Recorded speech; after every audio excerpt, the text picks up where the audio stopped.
Hello everyone, myself Mrs. Shatabdi Dhar. Today in this video I am going to discuss some topics on principles of programming and analysis of algorithms. So in this video I am going to discuss what are the algorithms and what are the different approaches for designing an algorithm. So first of all, we know what are these algorithms. Algorithm is a step-by-step procedure which defines a set of instructions to be executed in a certain order to get the desired output. Algorithms are generally created independent of underlying any languages. That is, an algorithm can be implemented in more than one programming language. From the data structure point of view, following are some important categories of algorithms like search, which is algorithm to search an item in any data structure. Sort, it is an algorithm to sort items in a certain order. Insert, it's algorithm to insert item in a data structure. Update, algorithm to update an existing item in a data structure. Delete, it's an algorithm to delete an existing item from a data structure. Though algorithm can be called as any procedure, but not all procedures can be called an algorithm. An algorithm should have some characteristics like unambiguous, input output, finiteness, feasibility, independent. Now, algorithm should be clear and unambiguous. Each of its states or phases and their inputs or outputs should be clear and must lead to only one meaning. An algorithm should have zero or more well-defined inputs. And for output, an algorithm should have one or more well-defined outputs and should match the desired output. For finiteness, algorithms must terminate after a finite number of steps. Now about feasibility, it should be feasible with the available resources. And for independent, an algorithm should have step-by-step directions, which should be independent of any programming code. So, actually how to write an algorithm? There are no well-defined standards for writing algorithms. Rather, it is problem and resource dependent. Algorithms are never written to support a particular programming code. As we know that all programming languages share basic code constructs like loops, that is do, for, while, flow control like if else, etc. These common constructs can be used to write an algorithm. We write algorithms in a step-by-step manner. Even for making sandwiches also, we follow some steps. That can also be an algorithm. But it is not always the case. Algorithm writing is a process and is executed after the problem domain is well defined.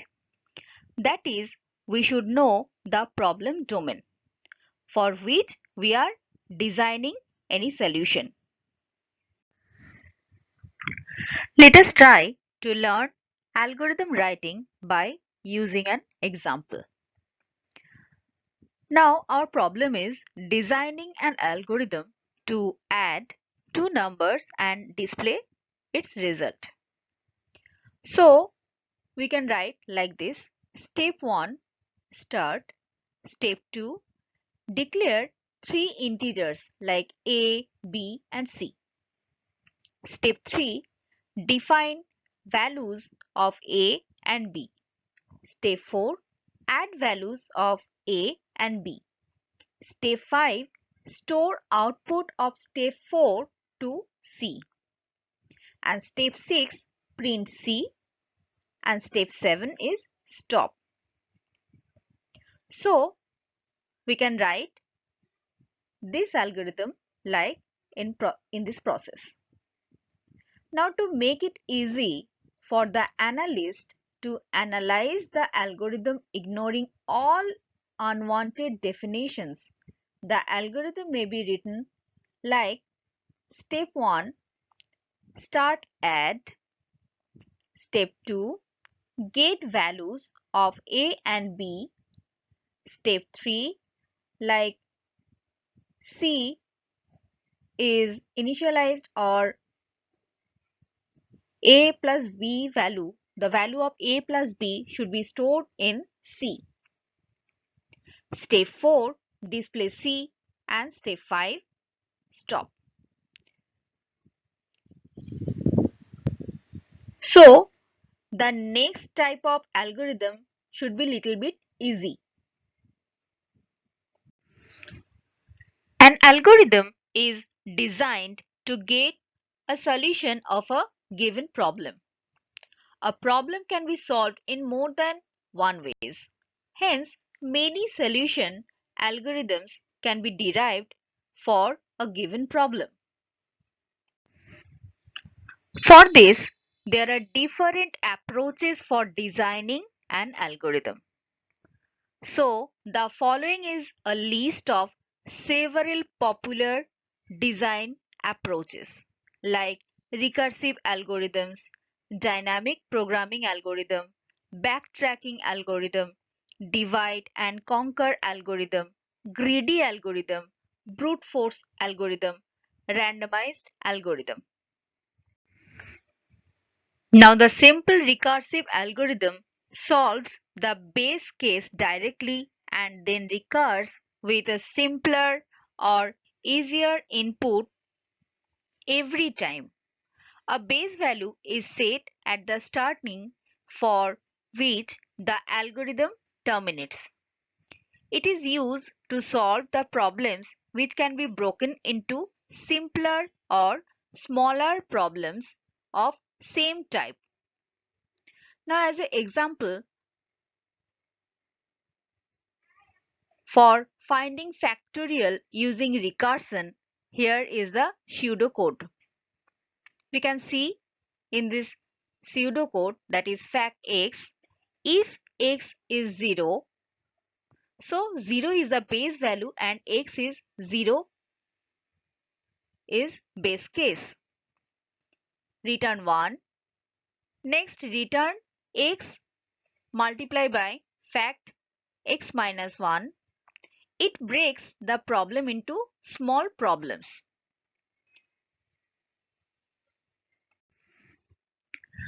A dynamic programming algorithm is also known as dynamic optimization algorithm. It remembers the past result and uses them to find new result, means it solves complex problems by breaking it down into a collection of simpler sub-problems. Then solving each of these sub-problems only once and storing their solution for future use instead of recomputing their solutions again. For Fibonacci series or Fibonacci sequence, there is a pseudocode given. Fib n, if n equal to 0, return 0. Else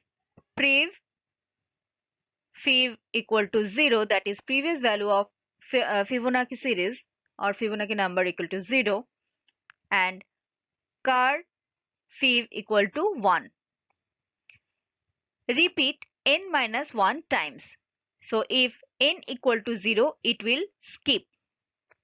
Next, fib equal to prefib plus car fib. previous fib or pre-fib equal to curve fib equal to new fib, return curve fib. So by this pseudocode, we can have the problem of Fibonacci series or Fibonacci sequence. Backtracking is an algorithm technique for solving problems recursively by trying to build a solution incrementally, one piece at a time, removing those solutions that fail to satisfy the constraints of the problem at any point of time. By time, here is referred to the time elapsed till reaching any level of the search tree. For example, consider the Sudoku solving problem. We try filling digits one by one. Whenever we find that current digit cannot lead to a solution, we remove it, that is, backtrack, and try next digit. This is better than native approach, generating all possible combinations of digits and then trying every combination one by one, as it drops a set of permutations whenever it backtracks. So basically, we attempt solving a subproblem, but if we did not reach the desired solution, undo whatever you have done and start from the scratch again until you find the solution.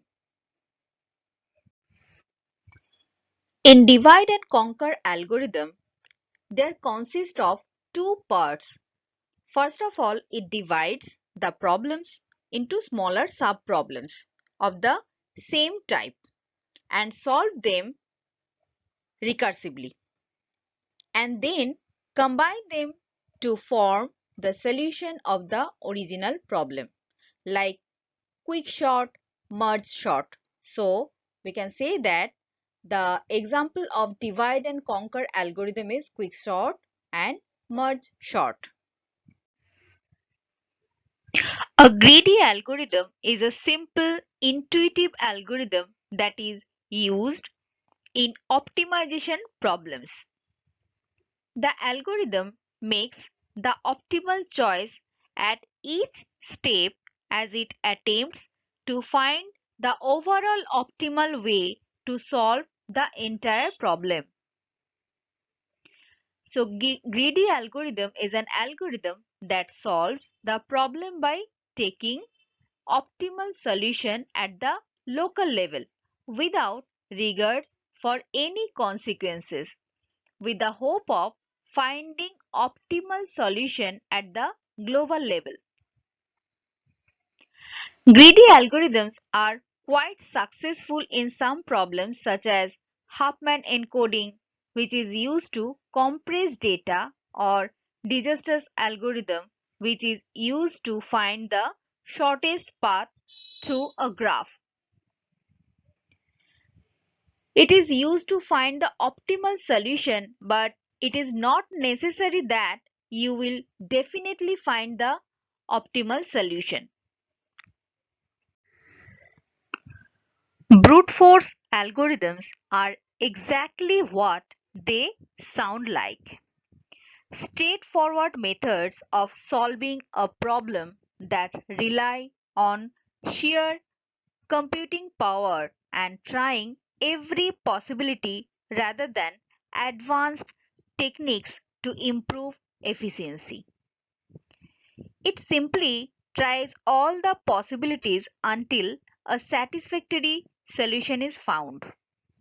Such type of algorithm are also used to find the optimal, that is the best solution, as it checks all the possible solutions, and also used for finding a satisfactory solution that is not the best. Simply stop as soon as a solution of the program is found. For example, imagine you have a small padlock with 4 digits, each from 0 to 9. You, you forgot your combination, but you don't want to buy another padlock. Since you can't remember any of the digits, you have to use a brute force method to open the lock. So you set all the numbers back to 0 and try them one by one, like 1, that is 0001, 0002, 0003, and so on until it opens. In the worst case scenario, it would take 10 to the power 4 tries to find your combination.